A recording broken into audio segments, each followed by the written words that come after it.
Okay, I think everything is sufficiently together, so I'll go ahead and call this November 29, 2018 meeting of the Carson City Library Board of Trustees to order, and we can proceed with the roll call. Chairperson Hayes. Present. Vice Chair Long. Here. Trustee Cranston. Wow, I got promoted. Trustee Present. Patton. Trustee Patton. Present. Trustee Solinger. A quorum's present. Thank you very much. With that, we'll move on to item 2, public comment. If any members of the public wish to address the library board, now will be the time. Seeing none forthcoming, we'll move on to item 3, approval of the minutes from the previous meeting. Have all the trustees had an opportunity to review the minutes, and were there any corrections necessary?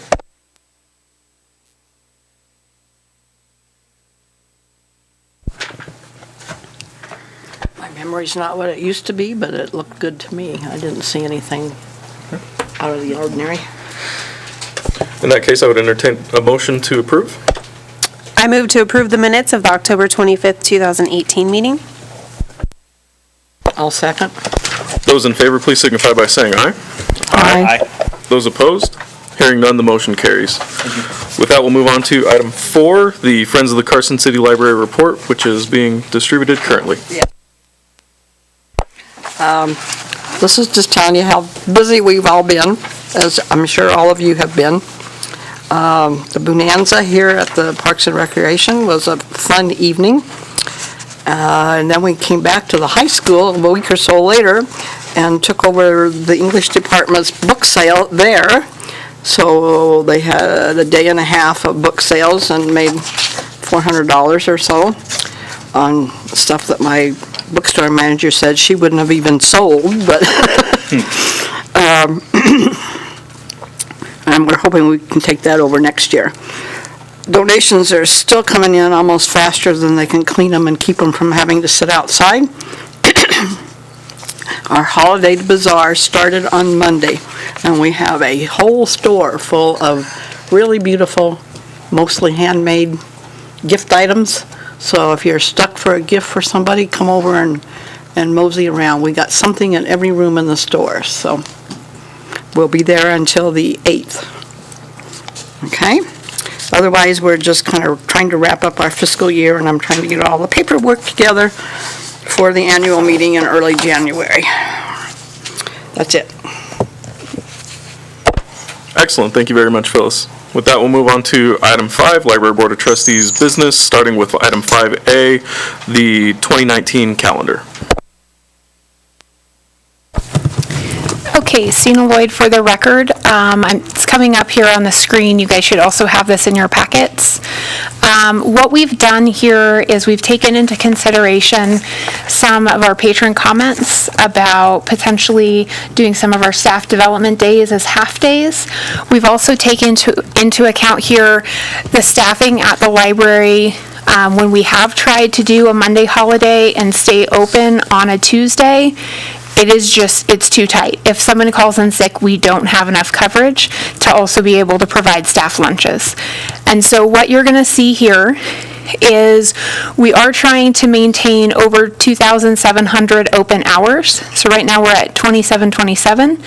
And in 2017, we had 2,754 open hours. In 2018, because of the refresh, we had 2,579 open hours. And so you're going to see the holiday closures. Those are normal holiday closures, kind of in that pink color.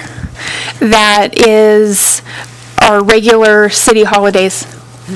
And then you'll see our early closures down for the day before Thanksgiving and the day before Christmas and the day before New Year's. And those are going to be, as you can see, in November, that would be a 6 p.m. early closure. And then in December, and well, both days are in December, it would be a 4 p.m. early closure. Then what you'll see are 20 hours of closures for holiday or around holidays that you guys have traditionally approved in the past. And that would mean that we would be able to provide all of our staff the holidays that they need to have.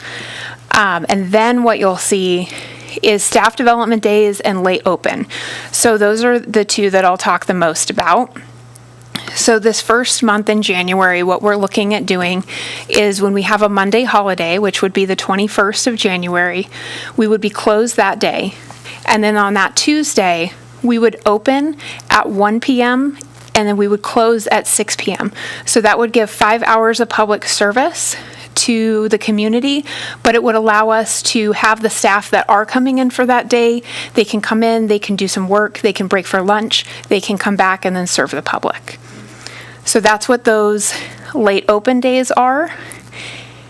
And then those are also on Tuesdays, which generally are in-school days. So the school district is in school, the kids are getting off of school, coming to the library, and so we wanted to be able to provide that in the afternoon, not in the morning. We then have staff development days, and in March we have a full staff development day. And then in April, on the 19th, what you'll see is a half staff development day. We've chose to do these staff development days where the library is open 10 a.m. to 2 p.m., and that is 4 hours. And then once the library closes, we would do our closing procedures, and then we would do our staff development day in the evening for that block. And the reason we would want to do this is my opinion that if we try to do staff development day in the morning and then open for the public, we will have staff not focused on staff development, and we will have staff focused on what they need to do to get the library open to the public. So this way we can open, go ahead and close, do our staff development, and then the staff can go home. So that is what we are proposing. I also indicated on there National Library Week, which is April 7th through the 13th. During that week, we will, since we are in a legislative session, we will have a lunch over at the state library with the legislature. You guys will all be invited. And that's just kind of an indicator on the calendar of a time that we'll do a lot of promotion, and there's just a lot out there about libraries this that week. Are there any questions?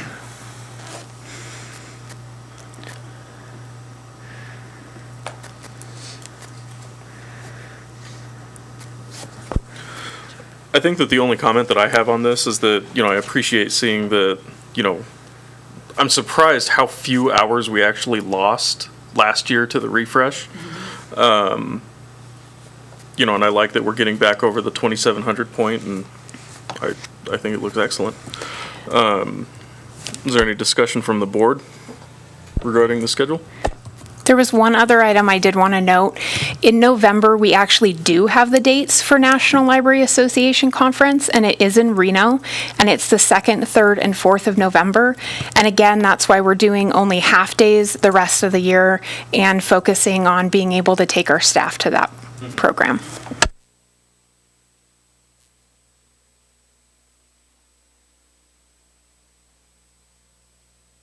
I think you've done an excellent job of trying to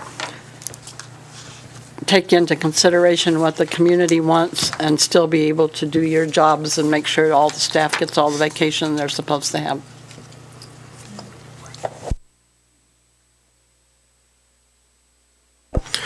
If there's no further comments or discussion, I would entertain a motion. I move to approve the 2019 Carson City Library Calendar as included. I second. Those in favor, please signify by saying aye. Aye. Those opposed? Hearing none, the motion carries. With that, we'll move on to item 5B, reclassification of the creative learning manager position.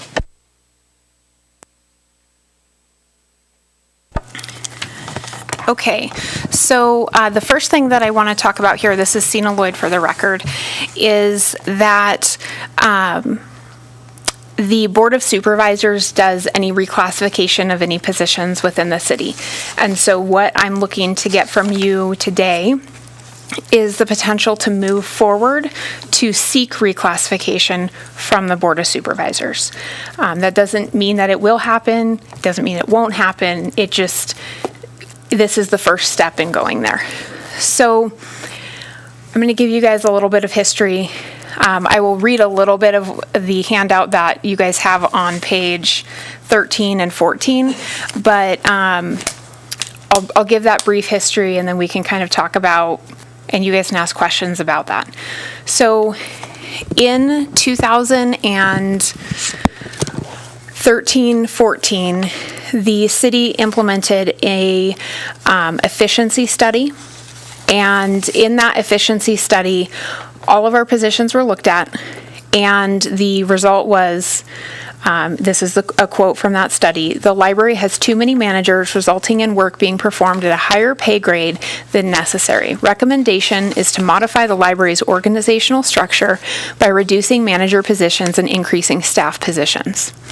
So at that point in time, we had a youth services librarian, or youth services manager, adult services manager, access services manager, department business manager, director, circulation manager, and outreach manager. The circulation manager and outreach manager were reclassified to CCEA librarians. They were able to retain their current pay schedule, and we saw that as a win for those positions to be paid at that professional level in that same pay schedule. Now, what happened in that process is, one thing we did not win on, if you will, in our arguments, was that we had a creative learning manager position that essentially was a lower level position. So it is scheduled at a P1 or a professional 1 level, whereas our other managers, the access services, collection development, and department business manager, are at M1s. So what we are looking to do, and what we would like to do, is to reclassify the creative learning manager, who we're not adding any duties per se, because this person is already performing these duties. So this is a reclassification based on it just should be reclassified. So the fiscal impact, because we have this position, the creative learning manager currently, and it's currently vacant, Maria Clusta has stepped up as the librarian and does get a 5% responsibility pay, but she is not the creative learning manager. And so that position is budgeted for $63,677 currently. And the P1 classification range is between $52,000 and $78,000, and the M1 is between $60,000 and $90,000. So you see there's a significant amount of overlap there. So we are actually budgeted within that M1 area if we were able to get that reclassification. So on the next page, on that second page, you'll just kind of see the difference between the unclassified creative learning manager and the creative learning librarian. And in this situation, the CCEA librarian is also classified as a P1. So they're currently classified in the same pay grade and pay range. That means that if an individual comes in as a creative learning manager, they could be making less than their employee. And having much more responsibility and not being able to receive overtime. So we would like to see this reclassified. I have met with, I've spoken with HR to talk through the process. I've also had some direction from the Board of Supervisors. They want to see it in the budget process. They don't want to see it as an individual item. That being said, they are indifferent on if we need to fill it now, we can fill it, but we need to fill it with somebody who has the qualifications to potentially be reclassified. Or we can leave it vacant if we feel that we can do that until July 1st, and I do not feel like we can. So are there any questions?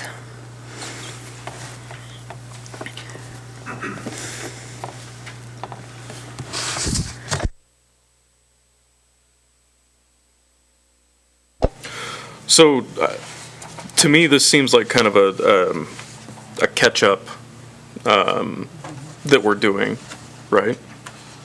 Like this was kind of left behind, and we're getting to where equitability across managers is being attained, right? Yes, and I would also argue that we are not receiving the level of applicants that would be required for this position at the lower level position.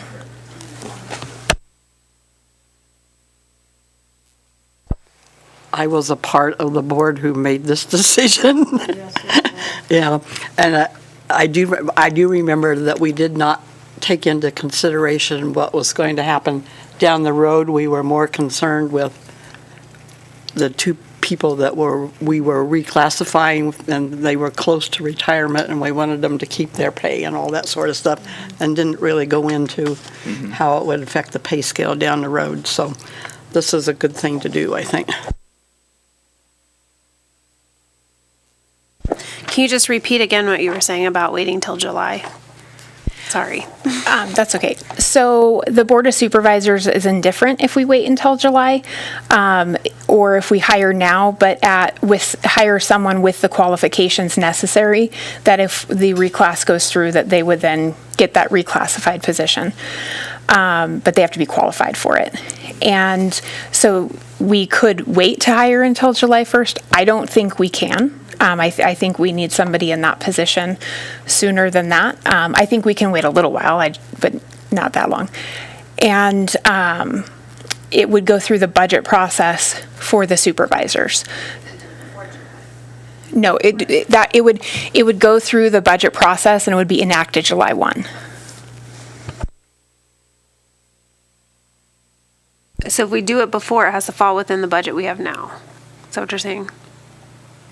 I guess I'm The confused. Board of Supervisors has advised me that they will not approve a reclassification outside of the budget process. Okay.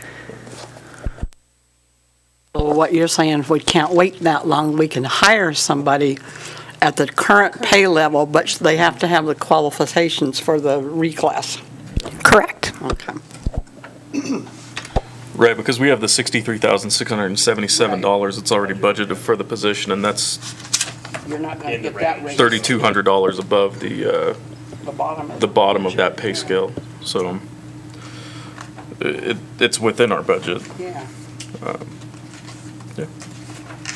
Is there any other discussion from the board on this item? I just want to say, I don't know that the city and the state the state has a problem attracting people because the pay is just not there. So I'm always for anything like this that will make a position in the public service more attractive to potential employees. So I'm definitely going to be for this. Potential employees of a higher level. Yeah. Yeah, I agree. Do you think this possible decision would attract a more qualified person to apply for the job? I do. One of the things that I didn't include in here, and I'm sorry about that, and should have, was the essentially qualifications for an M1 versus a P1. And a P1 requires a bachelor's degree, and M1 requires a master's degree, particularly in library and information science, but we would like to explore education, library and information science, or a related field. Okay, so when or if we hire someone to fill this position now, telling them that they have a chance to go from P1 to M1 should increase retention instead of more turnover? Potentially, though, I don't know that I would articulate to them that there is a chance that they would get that.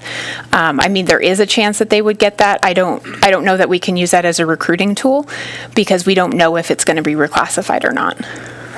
So if you hire someone at the current level, though, they would have to have a master's just to be able to be reclassified Correct. later. So are you upping this, the budgeted amount for them?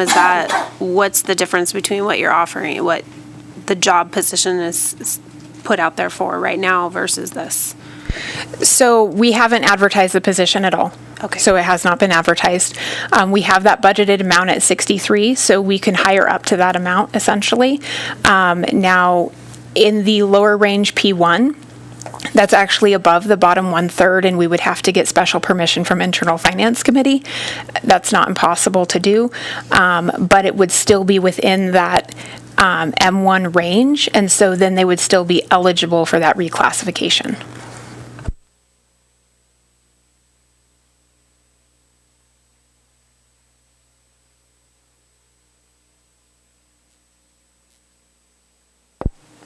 Okay. If there's no further discussion from the board, then I would entertain a motion.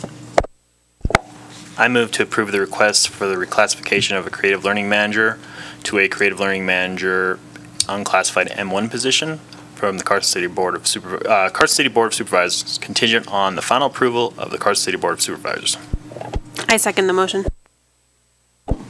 Those in favor, please signify by saying aye. Aye. Those opposed?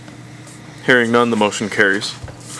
With that, we'll move on to item 5C, the updated price schedule for the SILSPID at Adams Hub. For the record, Valerie Quape, Business Development Manager for the SILSPID at Adams Hub for Innovation. So what I'm bringing to you guys today is an updated version of the price schedule that we would like to implement as of December 1st. What we've done is we've gathered feedback from potential clients that maybe chose not to work with us, as well as current clients, past clients that we've been able to talk to as well, and gotten some feedback on our current price schedule. And also after talking with organizations out of state that are comparable and looking at pricing up in Reno as well, we decided to adjust our pricing a little bit. So some of the changes on this schedule, for example, our drop-in daily co-working price is going to $10 a day. You'll notice that on drop-in co-working, as well as some other membership types, there's a peak season rate. Peak season is defined as, I believe it is February 1st through July 31st on odd-numbered years, if that rings a bell. We do anticipate having a lot more traffic during the legislative session, and we want to make sure that we kind of adjust things accordingly. The six-punch co-working rate is the same. We did remove the monthly Monday through Friday 9 to 5 co-working. We just aren't seeing any appetite for that, and we can't really regulate that very well. If someone has that membership and they come in at 4 p.m. and all of our staff leave at 5, there's nobody to kick them out or something like that if they're in a different part of the building. So this was just simpler. We also dropped this rate by $50. So what that means is that we also are giving a slightly more competitive rate than some other co-working spaces up in Reno, which, given the amount of traffic that we have down here, which is not quite as much because it's not as congested, we're looking for more ways to draw the appetite for co-working. So the feedback that I've received thus far from potential co-working members has been very positive about this potential new rate. There is also an additional co-working per company. So there are some companies that may have 2 or 3 people in their company, and so it wouldn't make sense for them financially to have 3 co-working memberships, but they may not be able to afford it. So this gives our new fledgling companies an option to have that professional workspace that we're really trying to offer at a price point that is more affordable. The student co-working membership is going from $50 per month to $50 per semester. We wanted to make this more affordable for our students. If one of our missions is to really support not only our college but also high school students, we want to make sure that that's something that can be more affordable and accessible to them. We removed the ramp-up programming. There was just no appetite for that, and it would take a lot of measurement and support on our end, and so without any need for it, we just went ahead and got rid of it. We also removed the virtual office space, again, because we haven't seen any appetite for that yet. The monthly designated desk rate is going up to $300 a month on this price schedule.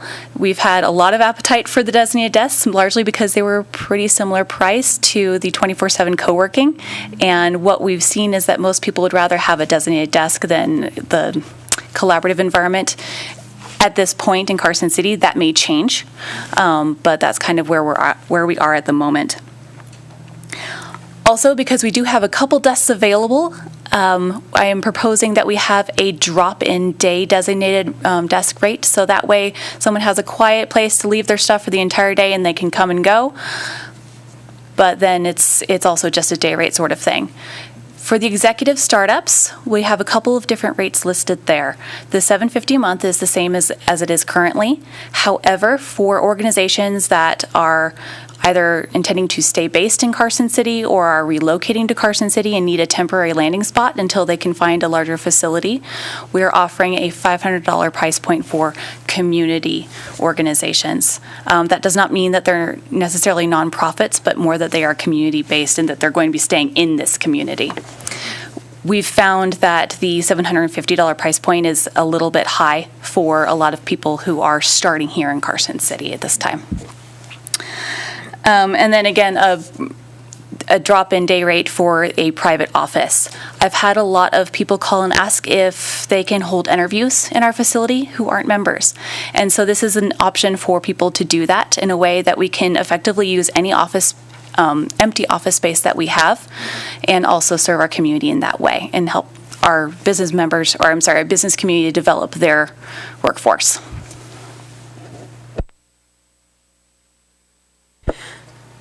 Does this, so do you guys still have the conference room rates? Or is this, like, that would be the daily private office rate? If, like, somebody who's not a member wanted to come in and use a conference room? Correct. So if someone is dropping in and for a daily office space, but they choose to add on a conference room on top of that, they can do so for $15 an hour, same as a coworker. It's $15 across the board for the adding of additional hours in the conference room, as is in the previous versions of the price sheet. That is Appendix B, I believe.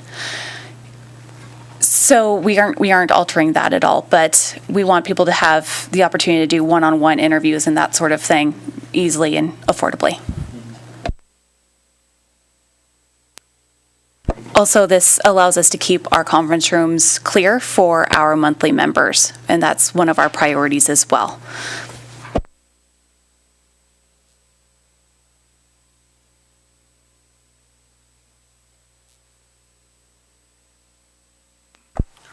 So I think in general, I like what we're doing here with the changes in the prices. I definitely agree with, dropping the price for the student coworker, or effectively dropping the price.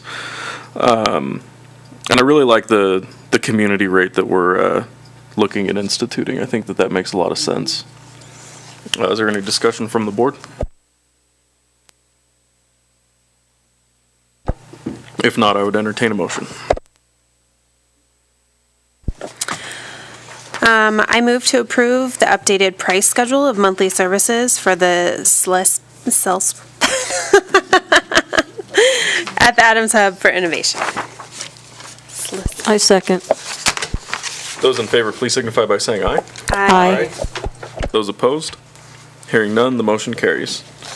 With that, we'll move on to item 6, the library director administrative reports, starting with the item 6A, looking at the budgets. Okay, so you do have revenue reports. You have the overview of the dashboard of our budget.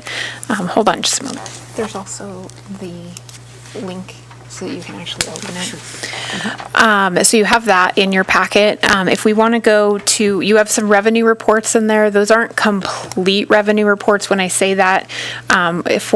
Specifically for the Adams Hub, and Valerie has some really awesome news that she's going to share in a moment. I'll let you know when. And so we have the grant funding that we've received for the Adams Hub through the school district is not listed in the revenue reports at the moment because we're in a contract with them, but we haven't seen that revenue yet. So that's why I'm saying that. But if you want to go ahead and go to page 28, this is the detailed budget report for the City 101 budget. And I just have a couple items that I want to point out to you and then see if you have any questions.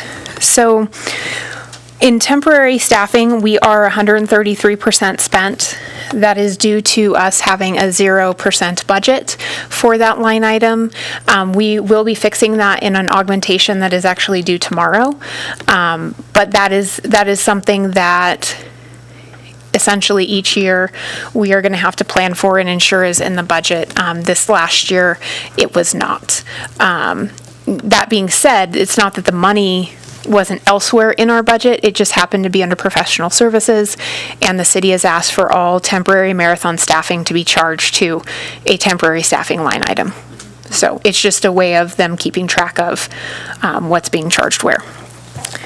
So then you're going to go ahead and kind of go down under services and supplies, and you will see, actually, but first of all, I will point out that we are underspent. We do have salary savings. We're 33% of the year spent, and we are approximately in salaries and wages 31%, but in employee benefits 24%. So we do have some savings there. So then if you go down to services and supplies, you'll see training, and we are currently 53% of the year spent. This is mainly because we purchase upfront license and seats for library juice, one for every staff member that we have on our team, and that's the majority of that training budget that has been spent so far. And then we use those throughout the year. You will then see in building repair and maintenance that we are 183% spent.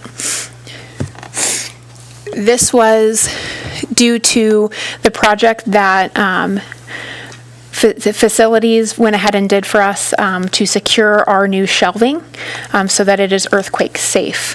That would have been significantly more expensive if they were not just purchasing the supplies for us and if we had to go outside of the city to get that done. So that the supplies were charged to that line item.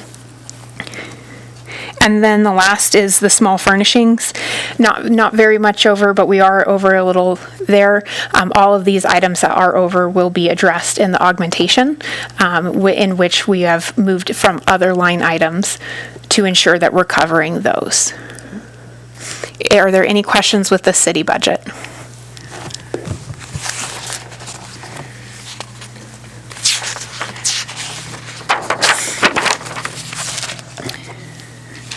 Okay, going on to page 30, we have our grant funding here, and we have our state collection development funding that has come through. Again, this is the money that we were able to receive in SB 549 during the last legislative session. The goal this year is for that amount to triple. So we hopefully will see about $33,000 coming back for our collection development in that line item each year. We then have the NASA at My Library grant.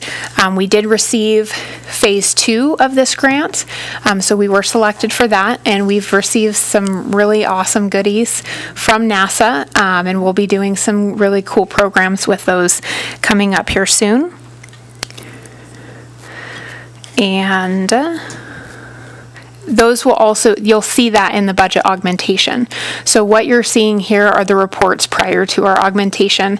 At our next meeting in January, you will be seeing the updated numbers based on when we receive phase 2, we then submit that to finance, and then they have us do an augmentation so that it's actually reflected on the reports for our budget.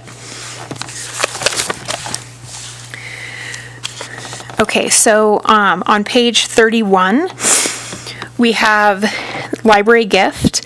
Again, this is one of the items that we have where we are doing a budget augmentation to ensure that we are putting the budget into the proper places. This is a reflection of still at the end of the year, they do a transfer over. It's still not completely clear to us what they do, but we have been able to kind of figure out with our budget augmentation what it should look like.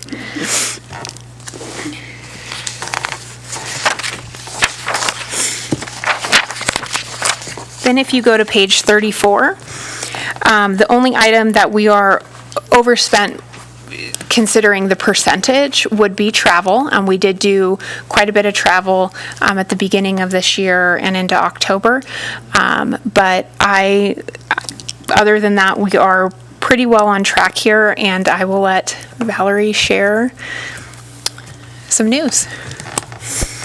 For the record, Valerie Quape, Business Development Manager at Silspit for Adams Hub. So we were getting together a presentation for the Board of Soups next week, and we did some number crunching because we knew that revenue and expenditures were going to be a big question. And as of the 5th of this month, so November 5th, our projected expenditures would be $91,149, and our actual expenditures to date were $75,980. So that is a savings of approximately $15,000. Our projected revenue to date was $21,589, and our actual revenue at that time was $21,933, which is $300 over budget, and that also does not include an additional couple $1,000s worth of revenue that we received thereafter.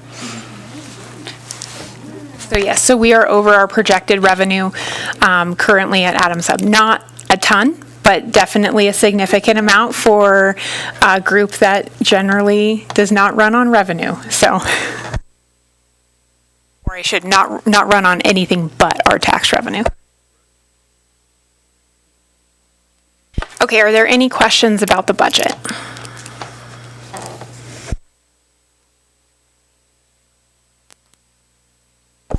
I don't see any. Please proceed.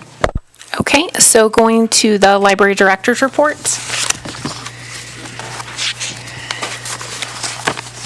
I don't have too much to add here. I was on leave from October 29th to the 5th, and then the 11th to the 18th, and then we had Thanksgiving, so I haven't quite been at work too many days except for to help get some things through for staff and to put some fires out. So what I do want to share with you, we did a library-wide time study, and that ended in early November.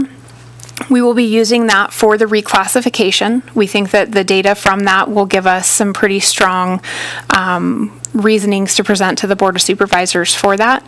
We will also use it for staffing and scheduling, and also budget requests for this upcoming budget year. So you're going to see a lot of that at the January meeting. You're going to see most likely at that meeting CIP, so capital improvement projects, as well as any supplemental requests that we're making. And the library-wide time study is going to be helpful in providing data for that. So just a brief overview for staffing. We have our library assistant from Creative Learning. Her last day was December 1st. Or is December 1st. I guess it's not December 1st yet. And that is a sad departure for us, but we are excited for her to be able to go back to be with family and thrive in that environment. So we have a library assistant from administration, Chris Klug. Her first day was on the 26th of October. A part-time library assistant for administration, Jana Wiersma, and her first day was November 9th. Access Services Manager, Ermel Reinhardt's first day was also November 9th. He's sitting over there. Yay, Ermel. Positions that we're currently open and recruiting for are our librarian for Access Services, and that ends on December 9th. And then our library assistant, we actually extended that due to what we were seeing come in and what were qualified. And so that is actually going to end on December 9th as well. Oh, the 3rd. So the 3rd for both of those positions. So. No. The librarian's the 9th. Oh. That was the 3rd. I thought we were ending them on the same day. So we also have a part-time librarian, Vanna Bells, who has started with us. She got a little snowed in. She lives in South Lake Tahoe, so she wasn't able to come down today. But she is helping us in the back end and just where she can with programming and with library-related activities until we're able to bring more staff on board. And then the second to last thing is public library trustee training. We will have an agenda item on this in January, and the state library has offered to come and do a kind of a preliminary trustee training, and then you guys can make your decisions on how you want to proceed to do the training. You should have received an email that has your login information. If you have not, please let me know. It would have gone to your carson.org email accounts. So, December 5th, we have a planning meeting. You have seen that agenda. That has been posted today. Everything is good with that. And that is actually with the Nevada Library Cooperative. So you heard them present at one of our previous meetings. And this is a strategic planning session where we can work with their strategic planning leader to determine what our future in the cooperative is and what the cooperative can do for the Carson City Library. Any questions?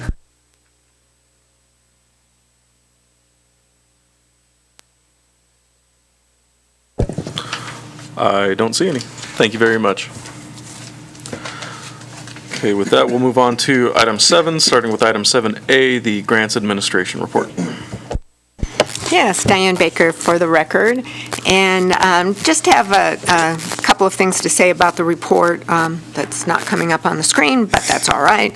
I wanted you to see that our two newest members of the team that Sina had mentioned, Chris Klug and Jana Wiersma.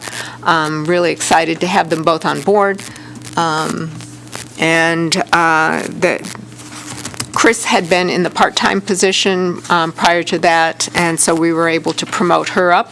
And Jana Wiersma had been a part-time shelver, and so we were able to put her up into our admin clerical part-time position.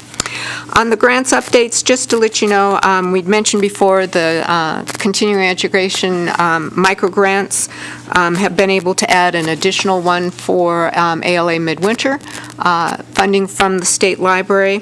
The LSTA 2019 proposal has been submitted by the deadline. We were supposed to receive feedback earlier this week.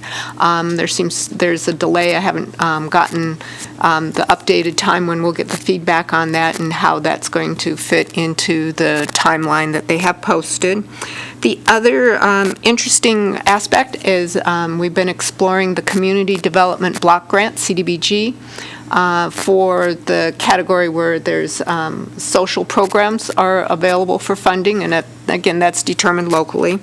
We have, I've submitted the eligibility. They've changed the program a bit since we went for some work on our physical plant a couple years ago, but we've been confirmed as eligible. Our basic, our initial proposal has been submitted, and we're waiting to hear back as to whether we'll proceed with that one. We should hear. Oh, and yes, thank you. As I mentioned, it is for social programs. What we have proposed would be to have a social worker in the library to deal with regular, the range of things that we deal with, not just the difficult issues, but also to have that person available for the community and also to deal with some of the issues that we do have that could benefit from having a social worker. And this has been modeled in some other, mostly large urban library settings, and so we were looking to see that potentially operate here in Carson City. So that's what I have. If you have any questions, be glad to answer those. Thank you very much, Diane. With that, we'll move on to item 7B, the Access Services Update.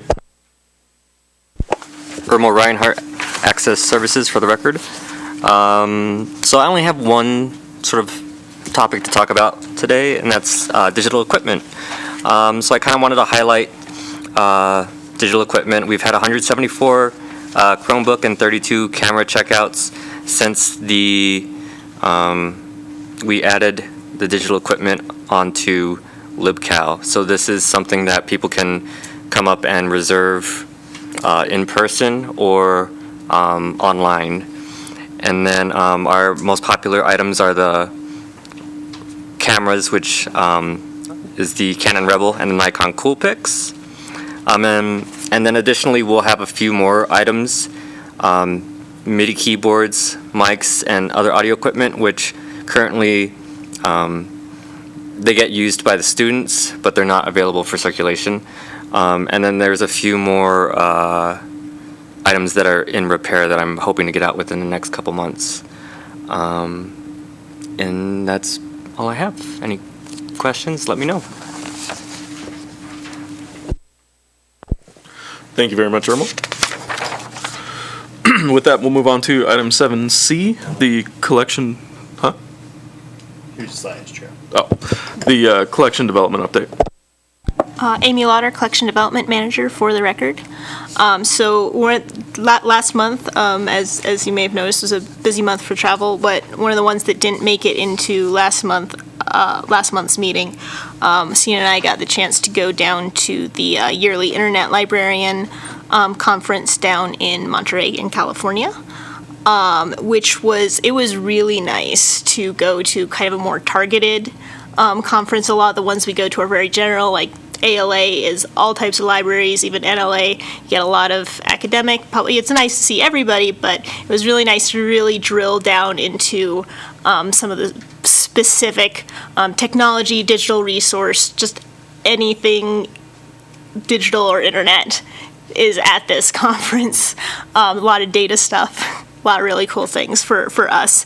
So we got to do some great networking with some of our colleagues and some of our vendors, learn about new resources and tools for providing resources and promoting resources especially. So we're going to be looking at some of those ideas that we may be able to implement over the next couple of years here. Yes. And I think Irmal is in the middle of trying to implement a do-it-yourself Raspberry Pi people counter. So it was super fun, but it was also very helpful for work reasons as well.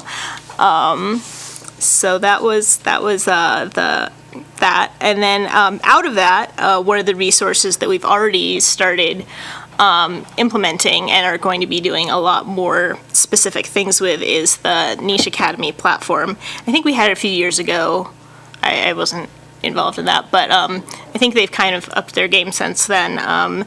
So it's a couple of things. It's a platform, and it's also a library of existing training videos and resources. So you can see it on our website right now. What's on there right now is primarily training videos for how to use our digital resources. So it's like how to use Rosetta Stone, how to use Lynda, which for some people seems like it's a little bit obvious, but we also get a lot of questions. And when I've held classes on those topics, a lot of people, they're full. I don't do them very often, but when we do, it's pretty popular.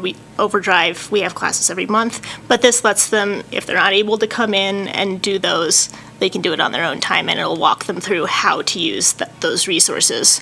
On the back end, we also have a collection that we've selected for staff use. A lot of them are similar, but also some more targeted ones for different, I can't think of off the top of my head what some of them are.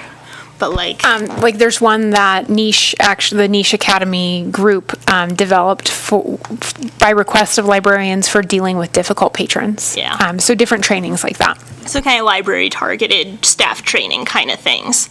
The other thing that does in its function as a digital platform is we can create our own content. We can create our own videos and training and load them into the platform to use for whatever we need it for. I think one of the things we're especially hoping to work on that with is makerspace training on all of that equipment, kind of to get the really basic stuff down before people even come into the space and are like, but wait, I don't know how to use a mouse or whatever, kind of get them an introduction to what this equipment is and how it works and what you need to know to use it. And so they can kind of like start people off there and then they can come in and kind of get more hands-on with it. And again, we can also do more targeted staff training with it, or pretty much anything else we can think of. So it's a very flexible tool in that way. Sina Lloyd for the record. And at no additional cost, Niche Academy also develops training based on requests of subscribers. So we can request certain types of training for them to develop that we can then offer for our staff or for our patrons. Any questions about that? Thank you very much, Amy. With that, we'll move on to item 7D, the creative learning update. Okay, so I'm going to go ahead and give the creative learning update. Sina Lloyd here, and Maria is staffing our desk diligently over at the library right now. So you'll see that we had our Bonanza event. We had over 377 patrons visit the library specifically for this event, as well as a significant number of patrons over here at the community center for that program. I know that the Friends handed out books for that, and that was really great. I think kids came away really loving that. We have an iconic picture that I will be using forever now, with a little kid with these little glasses on, kind of nerdy glasses on, and he's opening this book and he's just like, and it's just wonderful. So Kat got a really good picture there. So you'll be seeing that around. We ended up our freshman PSA field trips, and over 560 students were taught and attended those sessions through the school district. Could I just add a note to what she said about the kids in the books? There were several kids, when we got near the end and we had not run out of books yet, that we let take more than one. And there was one little girl who was just ecstatic. She said, "Oh, this is my best day ever." She was picking out stuff. And we also had several parents thank us for handing out those books. And we had one guy who said, "Oh, books, how many can I have?" He said, "I got about 10 at home, and I'm so tired of reading the same one over and over." So,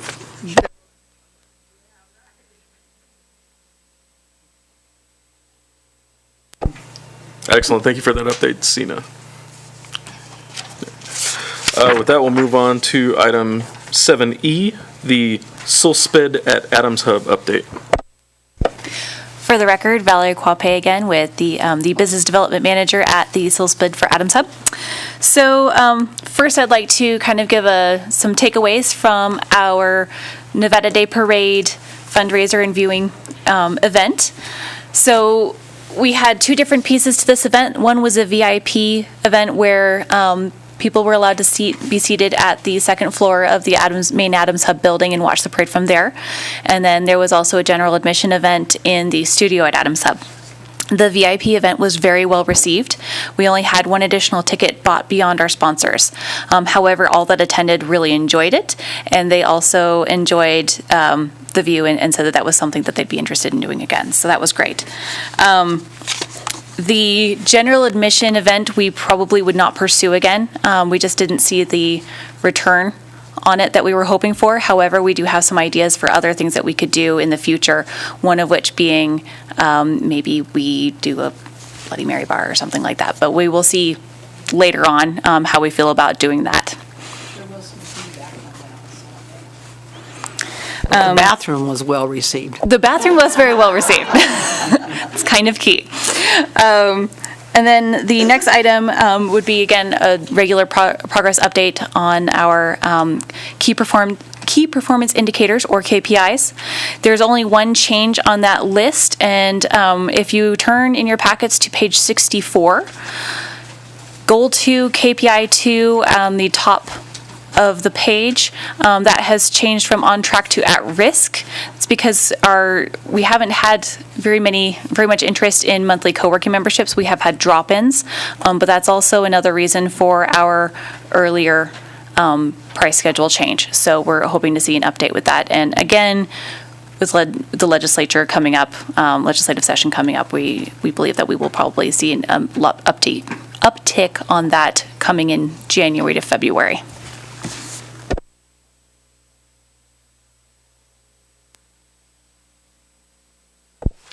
Excellent. Thank you very much, Valerie. With that, I believe we'll move on to item 8, board member announcements and RFIs. Did any board members have anything that they wish to discuss?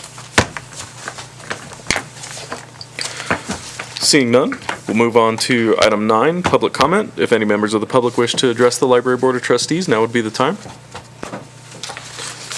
Seeing none forthcoming, we'll move on to item 10, adjournment. Is there a motion to adjourn? So moved. We are adjourned.